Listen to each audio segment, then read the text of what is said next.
Shalom, selamat malam, salam lehem bagi anak-anak Tuhan, jemaat Tuhan di GPD Keluarga Allah, dan juga rekan seiman dimanapun berada.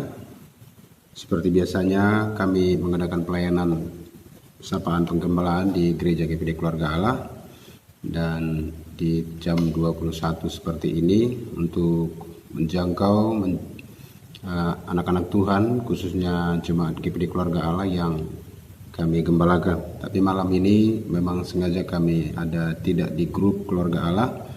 Barangkali bisa juga memberkati Bapak Ibu rekan seiman yang lain yang ingin mendengarkan firman Tuhan di malam hari ini. Saya masih berbicara tentang kuat di dalam Tuhan. Beberapa kali ini saya membahas topik tentang kuat di dalam Tuhan. Sebetulnya apa yang disebut kuat di dalam Tuhan? Efesus 6 ayat 10, masih saya angkat ayat ini. Dikatakan di sana, Efesus 6 ayat 10, akhirnya hendaklah kamu kuat di dalam Tuhan, di dalam kekuatan kuasanya. Ada beberapa kata yang ingin saya tekankan di sini, yaitu kamu kuat di dalam Tuhan, kuat di dalam Tuhan, dan lebih dijelaskan di dalam kekuatan kuasanya. Ini berbicara tentang kuasa. Kekuatan yang dimiliki oleh anak Tuhan itu adalah kekuatan oleh karena kuasa. Kuasa. Jadi kita mesti memiliki paradigma, kita harus mengaminkan bahwa ada kuasa yang menyertai. Sudah banyak orang yang ragu tentang kuasa yang menyertai anak-anak Tuhan. Tetapi kita sebagai anak Tuhan, sebagai jemaat Tuhan, sebagai hamba Tuhan, harus tetap memberi porsi kepada kuasa yang menyertai kita. Jadi kita dalam hidup seperti ini, bukan saja kita hidup seperti ini tanpa kuasa yang menyertai kita. Ada kuasa yang menyertai kita, dan kuasa itu adalah kuasa Tuhan, kuasa Allah. Dan itulah yang memberi kekuatan sejati bagi kehidupan orang percaya. Bapak Ibu Saudara yang dikasih dalam Tuhan, saya ulang baca. Karena kalau makin dibaca, makin diulang, itu akan memberi pengertian yang lebih.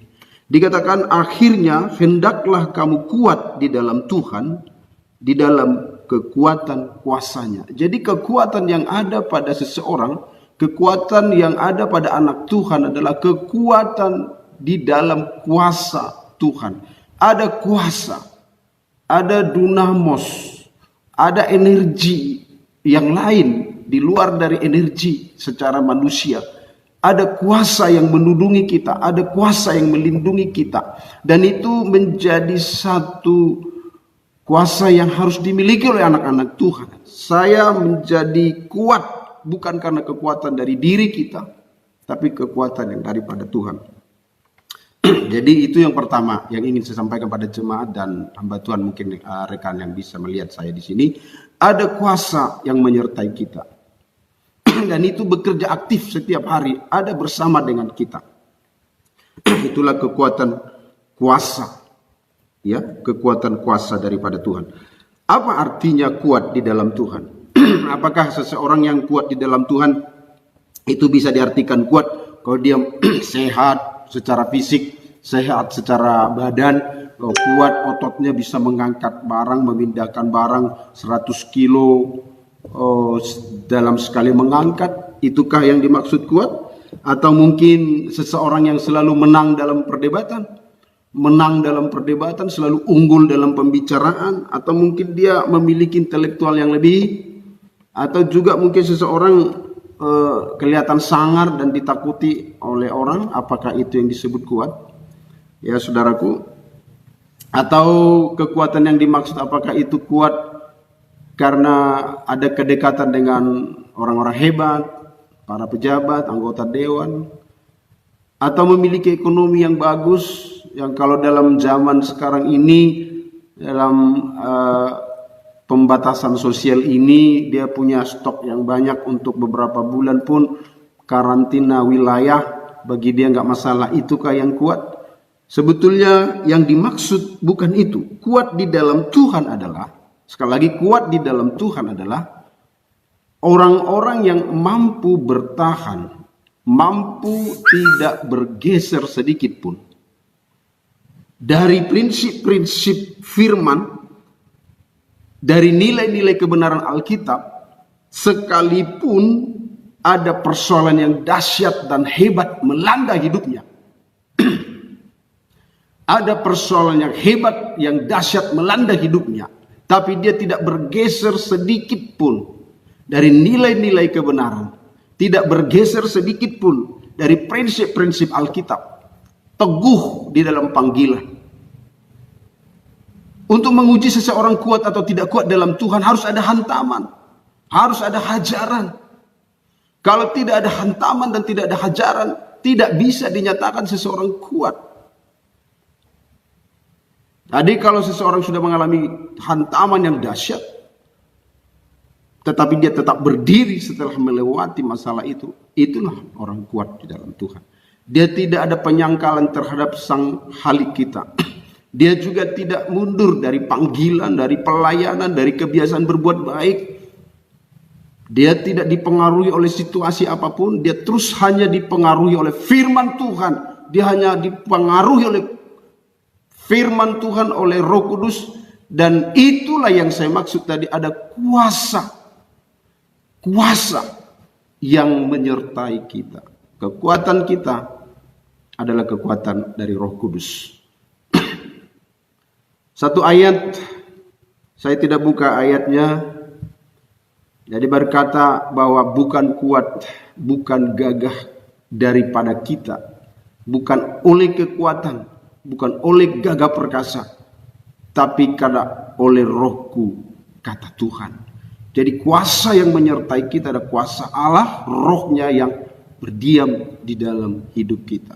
Dalam bahasa Ibrani, saya sedikit cuplik, lebih enak bicaranya, tapi sebetulnya artinya sama saja. Lo be kuah we lo be kail kiim beruhim. Lo be kuah we lo be kaim kiim beruhim. Sebetulnya saya tidak bisa berbahasa Ibrani dengan baik.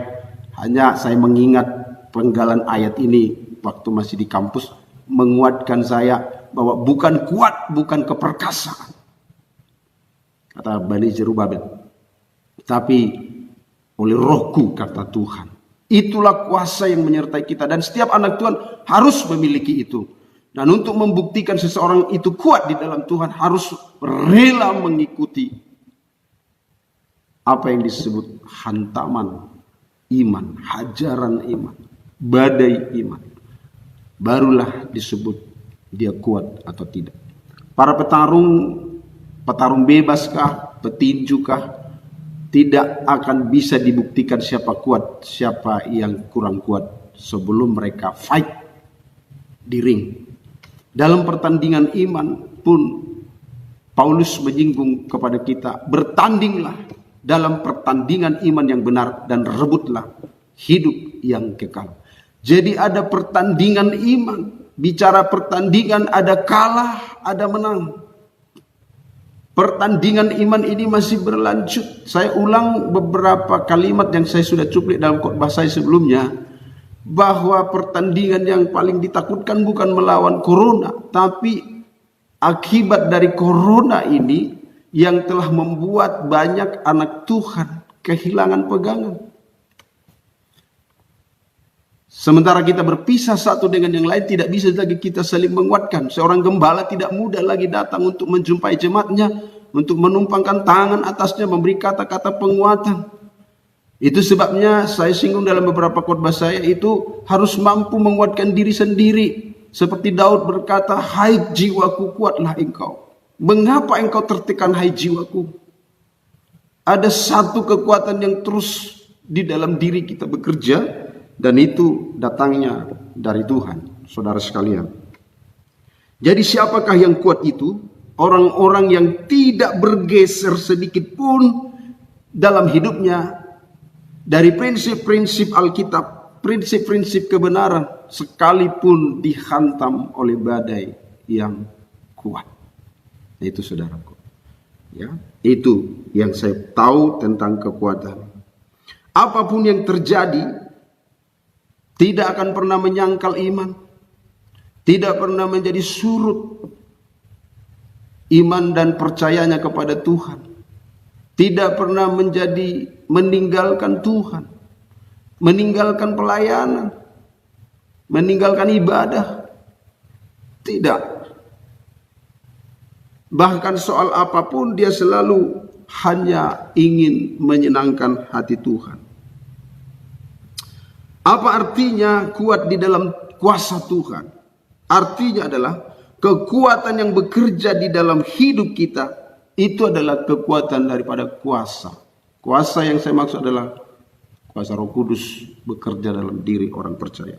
Ada kuasa yang bekerja, baik itu satu kekuatan yang mengikat batin kita. Dia ikat batin kita, saudaraku. Sehingga kita mampu mengalami, melewati hal-hal yang sulit sekalipun. Dan setelah kita menyelesaikan masalah itu, kita pun berpikir, kok saya bisa ya melewati itu? Ada banyak cerita tentang panggilan ini ketika melihat ke belakang bagaimana Tuhan memanggil kita sebagai hamba Tuhan. Kalau kita bisa mereview ke belakang bagaimana dulu susahnya mengikut Tuhan, maksudnya kehidupan itu dijalankan dalam mengikuti panggilan ini, kita pun berpikir setelah lama, iya ya, kenapa saya bisa melewati itu ya? Kita review ke belakang perjalanan hidup itu, ada masa-masa sulit yang sangat sulit, dan kita surprise, kita lewati dengan baik. Ada semangat yang gigih melayani Tuhan, memanjat gunung, mengambil kayu bulat barangkali begitu, untuk mendirikan gereja tanpa modal, tanpa makan, tanpa minum yang memadai, numpang di rumah-rumah orang. Tapi kita melewati itu. Setelah itu kita bilang, iya juga ya, Bangga, kok bisa saya melewati itu? Sayanya berpikir memang ada kuasa yang menyertai kita. Kalau kita dengar cerita anak-anak Tuhan di dalam gereja-gereja yang teraniaya yang disebut gereja bawah tanah, mereka mampu menyangkal diri, bukan menyangkal iman. Bahasa Batak bilang maswadahud diri. Dalam buku Ende disebut maka lupahud diri. Lupa hormat diriku, memikir holong di rohamu. Luar biasa lagu itu, kalau bisa dihayati bisa meneteskan air mata. Sebab seseorang yang sudah percaya kepada Tuhan mampu maka lupahud diri, mampu melupakan diri, mampu menyangkal diri, bukan menjaga privasi diri, tidak bisa disinggung, tidak bisa ditegur, tidak bisa berkekurangan, musik selalu cukup, selalu berharap Tuhan buat mujizat, dan harus ada mujizat. Syukur memang mujizat adalah bagian dari orang-orang percaya. Tapi kekuatan dari seseorang bukan karena dia dapat mujizat lalu dia disebut, oh itu orang kuat dalam Tuhan, selalu disertai mujizat. Bukan. Kekuatan yang luar biasa yang boleh saya sampaikan hari ini adalah ketika memang seseorang itu tanpa penyertaan apapun dalam dirinya, dan dia tetap eksis sebagai anak Tuhan, sekalipun dalam segala kesusahan yang sangat berat. Saudara sekalian, Bapak Ibu yang saya kasih dalam Kristus, Lazarus telah mewakili itu. Bahwa Lazarus sampai akhir hidupnya, dia sangat miskin dalam makanan, miskin rumah, miskin keluarga, dia juga miskin pakaian, mungkin miskin kesehatan. Hanya ada satu keunggulan daripada Lazarus, kaya di dalam Tuhan. Yang lain miskin.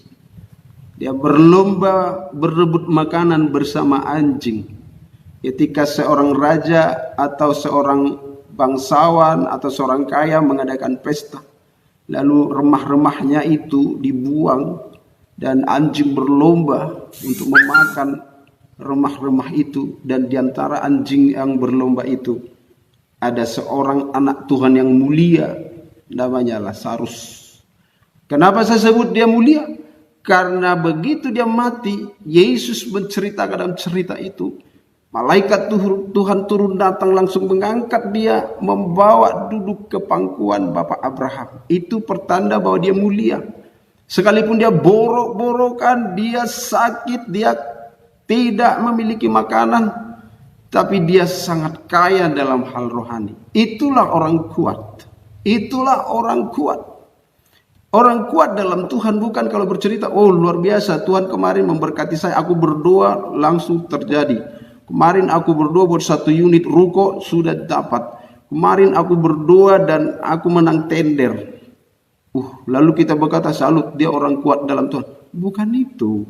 Yang kuat dalam Tuhan adalah ketika dia diterpa oleh segala pencobaan yang dahsyat dan berat. Tetapi saudara sekalian, dia tetap tidak bergeser sedikit pun. Kalau itu ibarat ampere jam 12. Dia tidak bergeser sedikit. Dia kokoh teguh untuk hidup tetap di dalam Tuhan. Kita harus sadar, saudaraku, bahwa memang hanya kuasa Tuhanlah yang memungkinkan kita hidup seperti itu. Kita mengingat zaman penderitaan gereja mula-mula di zaman Kaisar Nero, bagaimana gereja mula-mula itu dikejar, dibunuh, disiksa pada sebuah pertunjukan raja atau kaisar mengadakan pertunjukan di lapangan. Dan saudara, saya kalau lihat itu filmnya, ada orang-orang Kristen yang dipasungkan di tiang-tiang sekeliling acara itu dan ditaburi untuk dibakar sejenis aspal sekarang, lalu dibakar hidup-hidup, dan itu menjadi obor untuk menerangi pertunjukan di lapangan itu pada waktu itu. Dan mungkin kalau masih kurang, acara belum selesai, obornya sudah mulai gelap, ambil lagi, masih ada stok di penjara, orang-orang Kristen yang masih terkurung, ikat lagi untuk dibakar. Ada satu yang bisa melepaskan mereka dari siksaan itu. Hanya saja mau mereka menyangkali imannya kepada Kristus Yesus, mereka lepas. Tapi mereka memilih untuk mati secara biadab, mati secara tersiksa. Karena mereka memiliki kekuatan oleh kuasa Tuhan yang bertahan dalam hidup mereka. Di manakah mereka sekarang? Di sorga, dalam segala kebahagiaan yang Tuhan janjikan. Itulah orang-orang kuat di dalam Tuhan. Itulah yang harus kita tiru. Pada malam hari ini, saudara sekalian, pemazmur dalam Mazmur 42 ayat 11. Mazmur 42 ayat 11 berkata begini. Mengapa engkau tertekan, hai jiwaku, dan mengapa engkau gelisah di dalam diriku? Berharaplah kepada Allah, sebab aku bersyukur lagi kepadanya, penolongku dan Allahku. Bapak Ibu, saya diberkati dengan ayat ini. Pemazmur ini, Bani Korah, dia tidak mengharap, atau kalimat ini katakanlah tidak datang dari seseorang kepada dia untuk menguatkan dia. Tapi dia sendiri yang berkata kepada jiwanya, mengapa engkau tertekan? Hai jiwaku, mengapa engkau gelisah di dalam batin, di dalam diriku? Kita pun berkata begitu. Kalau ada desakan, ada kegelisahan, ada kesedihan, ada kesusahan, mungkin sesuatu yang kita harap tidak terjadi, atau ada penghinaan mungkin terhadap kita, ada mungkin cercaan, ada tekanan, ada mungkin kita tidak dianggap. Dan itu hanya berbicara soal harga diri, belum masalah iman. Masih soal harga diri, belum diperhadapkan pada iman. Tapi banyak juga orang sudah teler karena harga diri, saudara sekalian. Kita belajar tentang pemazmur menguatkan dirinya. Ayo kita berkata kepada diri kita, kuat. Hai jiwaku, berserulah, berharaplah kepada Tuhanku. Kita berkata, jangan tunggu orang lain berkata itu. Hai pandiangan, kuatlah, berharaplah pada Tuhan. Tidak perlu lagi kutunggu orang berkata itu. Aku bisa berkata, hai jiwaku, Berharaplah kepada Tuhan. Mengapa engkau tertekan? Nah, kita bangkit, setelah kita selesai berdoa dengan kita berbicara sendiri kepada jiwa kita, kita bangkit kuat kokoh di dalam Tuhan, saudara sekalian. Di dalam Mazmur 116 ayat 7, pemazmur juga berkata, kembalilah tenang, hai jiwaku. Kembalilah tenang, hai jiwaku.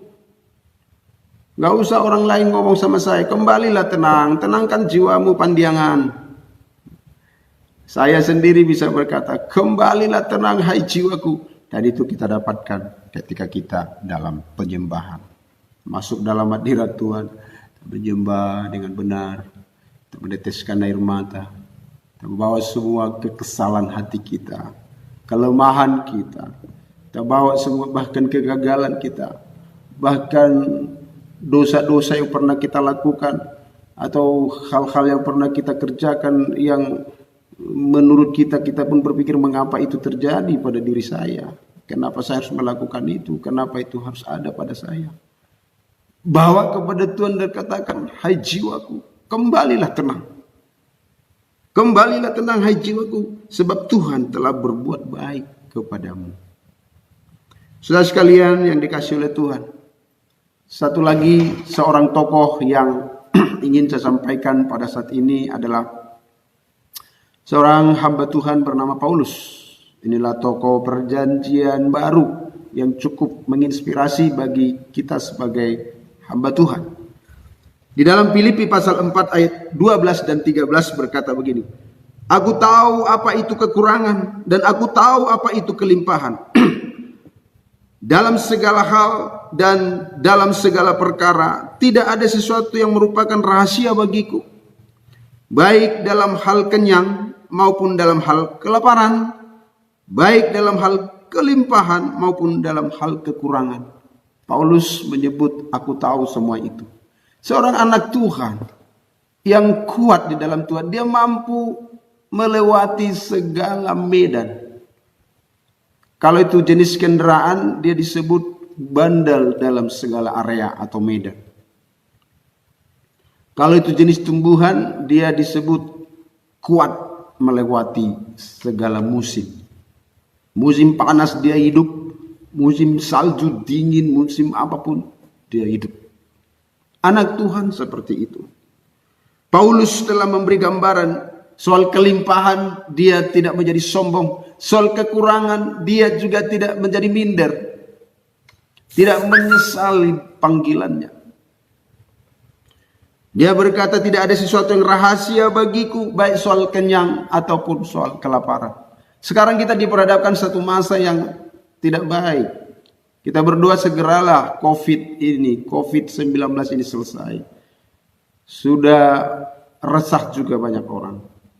Tapi andai kata ini belum selesai dan masih berkepanjangan, seorang umat Tuhan, anak Tuhan, dia mampu melewati itu dengan baik. Dia akan lewati itu. Kita belajar kepada kesederhanaan iman seorang Paulus. Bahkan dia pernah berkata dalam satu ayat yang lain, dia berkata, asal ada makanan dan pakaian cukuplah. Ini sangat sederhana sekali. Bahkan Paulus tidak sampai lagi menyinggung soal rumah. Kalau ke orang Indonesia masih mengenal namanya kebutuhan primer, sandang, pangan, papan. Yang tiga ini kalau ada yaitu ada sandang, ada pangan, ada papan atau rumah. Paulus hanya dua, jadi udah lebih hebat orang Indonesia. Falsafah Indonesia soal ekonomi sudah lebih hebat. Ada tiga, kalau Paulus hanya dua. Asal ada makanan dan pakaian, cukuplah. Wow, luar biasa. Tapi kita sekarang kalau tidak ada rumah kita gelisah. Bukan salah, kita perlu ada rumah. Puji Tuhan, ada rumah juga adalah kasih karunia Tuhan untuk kita tinggal dengan nyaman. Tapi andai kata tidak ada rumah, harus numpang di sana, numpang di sini, nyewa sana, nyewa sini, kontrak sana, kontrak sini. Asal saja nama Tuhan dipermuliakan dalam hidup kita, asal saja kita mengerjakan pekerjaan Tuhan, maka itu hal yang mulia di hadapan Tuhan. Asal ada makanan dan pakaian. Jadi dia berkata soal kenyang, soal lapar, tidak ada yang rahasia bagi. Ayat 13, dan ini ayat tahunan. Kemarin kami ambil ayat tahun. Saya dapat ayat ini di Januari. Dia berkata, segala perkara dapat kutanggung di dalam Dia yang memberi kekuatan kepadaku. Segala perkara dapat kutanggung di dalam Dia yang memberi kekuatan kepadaku. Kembali Paulus mengingatkan kita, kekuatan menanggung segala perkara itu hanya di dalam Dia yang memberi kekuatan. Dialah yang memberi kekuatan. Bayangkan kalau kita tidak diberi kekuatan, apalah kemampuan kita? Terimalah kekuatan dari Tuhan. Paulus, hamba Tuhan senior, hamba Tuhan yang luar biasa itu, dia berkata, segala perkara dapat kutanggung di dalam Dia yang memberi kekuatan. Jadi kembali ada kata memberi. Dia memberi kekuatan. Tuhan memberi kekuatan. Seluruh hidup kita ini, yang sampai hari ini kita tidak menyangkal Tuhan. Ada pemberian kekuatan yang diberi oleh Tuhan. Kita minta terus kekuatan daripada Tuhan. Dan letak kekuatan kita itu adalah pada persekutuan kita dengan Tuhan. Bagaimana kita berdoa setiap hari kepada Tuhan. Jadi segala perkara, ini ayat tahunan saya kemarin, Januari. Segala perkara, baik perkara COVID, perkara apapun, Tuhan memberikan kekuatan. Jangan takut mati. Karena orang mati, ada beberapa saya lihat postingan meninggal, oh udah meninggal. Ada juga teman alumni kami di Inteos meninggal. Dia enggak meninggal karena COVID, meninggal juga. Enggak semua orang meninggal karena COVID. Lalu kenapa gereja? Bukan gereja takut. Enggak. Gereja ini pun tidak ada takut. Cuman itulah, menghargai sekeliling kita. Itu sebabnya kita masih adakan ibadah di sini, cuman kita atur orangnya. Tidak semua datang. Kita gilir supaya tidak menyolok. Itu pun saya sarankan mobil atau motornya taruh di samping sini saja. Jangan di depan gereja, tapi di samping, di lapangan samping. Tidak takut sebetulnya. Karena bukan karena COVID pun, karena hapit pun mati juga nya. Hapit karena batu, hapit karena ekonomi. Ya. Apapun itu. Sebagai hamba Tuhan, saya menguatkan kita semuanya, kuatlah dan bangkit dari diri kita. Kalau dulu baru melayani, dalam merintis pelayanan, ada satu kesusahan yang sangat susah. Lebih susah dari sekarang kita lewatin. Apalagi kesusahan-kesusahan yang seperti ini. Nggak ada apa-apanya. Sudah lewat kita itu. Ibarat virus sudah pernah kita alami dan kita menang. Lalu virus itu sudah lemah. Ketika ada virus yang seperti itu, kita sudah imun. Soal penderitaan mah sudah cukup. Sebagai hamba Tuhan kita kuat di dalam hal itu. Sebagai anak Tuhan juga harus kuat di dalam itu. Sampai Paulus berkata, asal ada makanan dan pakaian. Kalau nggak ada makanan kita lemah. Kalau nggak ada pakaian kita telanjang malu. Tapi kuatlah di dalam Tuhan. Paulus berkata segala perkara. Segala perkara. Kalau ada 10 perkara, dalam 10 perkara. Kalau ada 1000 perkara, dalam 1000 perkara. Kalau ada 10.000 perkara, dalam 10.000 perkara. Paulus berkata dalam segala perkara. Berkata dapat ditanggung. Dapat ditanggung. Dapat ditanggung. Para pelayan Tuhan di GPD Keluarga Allah, saudara sebagai pelayan Tuhan harus menjadi motor, menjadi figur untuk menguatkan semua orang. Saudara tidak boleh menunjukkan kelemahan pada diri Anda. Bergumul dan berjuang untuk kuat di dalam Tuhan. Kalau nanti pada zaman antikris, dan saya berdoa jangan ada jemaat yang tinggal dan masuk dalam zaman antikris. Saudara tidak kuat.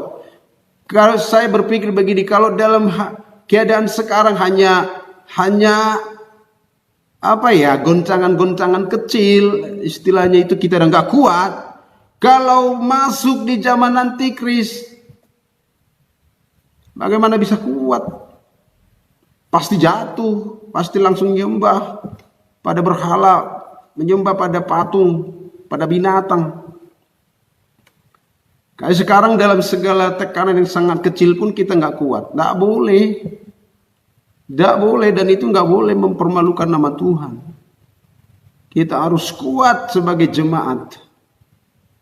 Apalagi sebagai pendeta seperti kami ini. Harus kuat menghadapi segala medan. Tidak ada perkara. Saudara sekalian, Bapak Ibu yang saya kasih dalam Kristus, Paulus menyinggung dalam 2 Korintus pasal 6 ayat yang keempat. Sebaliknya dalam segala hal kami menunjukkan bahwa kami adalah pelayan Allah, yaitu dalam menahan dengan penuh kesabaran, dalam penderitaan, dalam kesesakan, dalam kesukaran.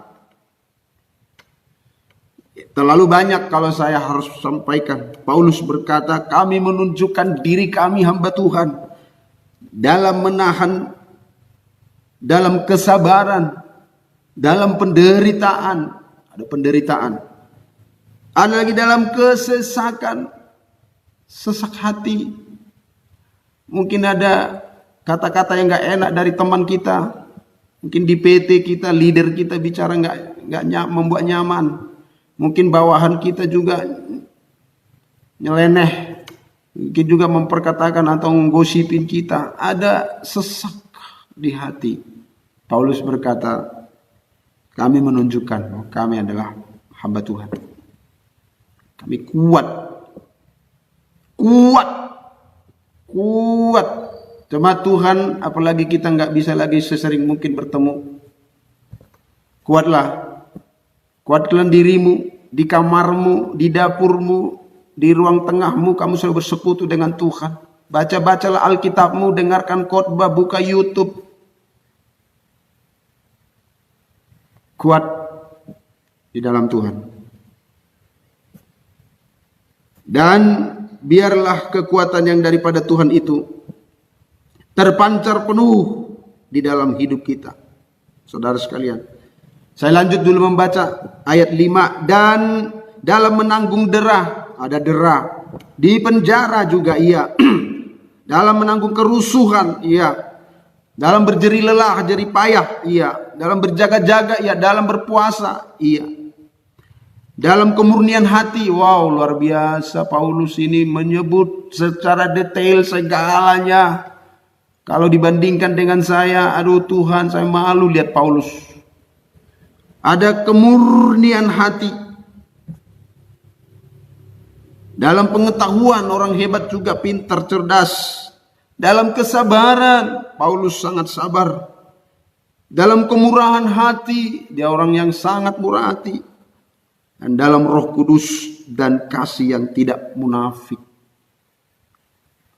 Paulus menyebut tidak ada kemunafikan. Itu sebabnya ketika Petrus berlaku sedikit munafik ketika datang dalam perkara soal kafir dan tidak kafir atau gentle dan tidak gentle. Orang yang Yahudi dan non-Yahudi. Begitu tidak ada orang Yahudi, Petrus berduduk di antara non-Yahudi. Begitu orang Yahudi datang, Petrus meninggalkan non-Yahudi, duduk di tempat duduknya orang Yahudi. Paulus dengan segala kebiasaannya, dia tidak munafik, dia tegur secara keras kepada Petrus supaya tidak berlaku munafik, katanya begitu. Paulus menyaksikan apa yang menjadi hidupnya. Memang Paulus mengkhotbahkan apa yang dia hidupi dan menghidupi apa yang dikhotbahkan. Luar biasa, hormat kita pada Paulus. Dia mengkhotbahkan apa yang dia hidupi dan dia menghidupi apa yang dia khotbahkan. Itulah Paulus. Dia juga ayat 7, dalam pemberitaan kebenaran dan kekuasaan Allah dengan menggunakan segala senjata-senjata keadilan untuk menyerang ataupun untuk membela. Luar biasa Paulus, saya tidak henti-hentinya membaca bolak-balik buku-buku Paulus, tulisan Paulus. Orang hebat, luar biasa, canggih. Peralatan menulis dulu tidak seperti sekarang, bahkan sekarang pakai suara pun bisa menulis. Shalom Elohim wa Elohim Shalom. Selamat pagi bagi jemaat Tuhan semuanya dimanapun berada. Tertulis langsung. Tapi itu pun masih banyak hamba Tuhan yang malas menulis. Padahal hanya bisa begini. Kalau Paulus dengan cara menulis yang dulu tapi masih menghasilkan sekian buku. Dia tulis di atas perkamen-perkamen. Di atas kulit kasar.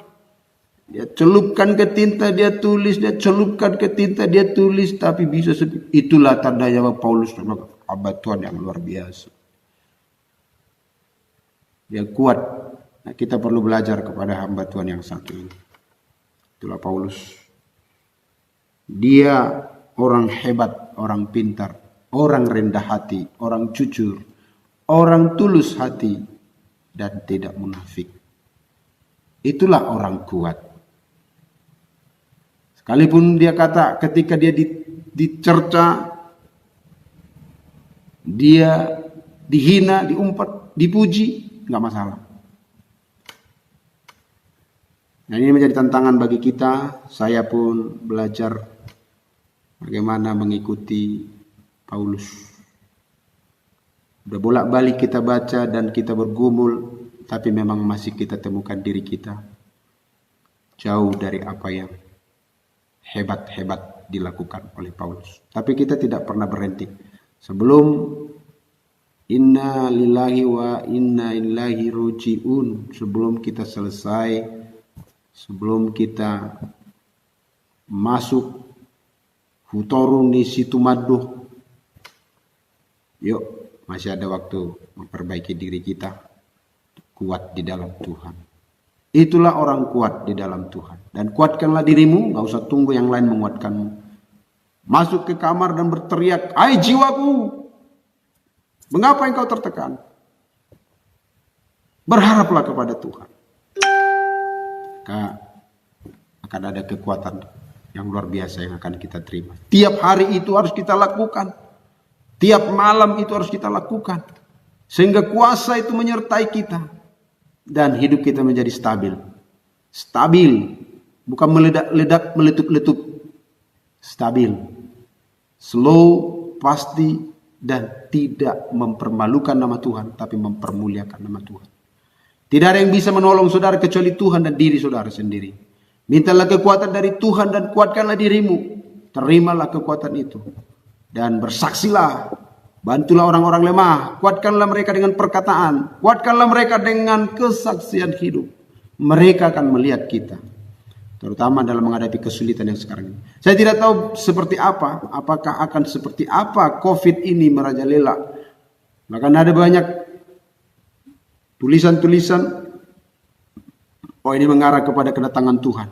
Kita sambut dengan baik. Kalau saya berpikir lebih cepat, lebih baik kalau bisa sekarang Tuhan angkat kita. Ambil kita.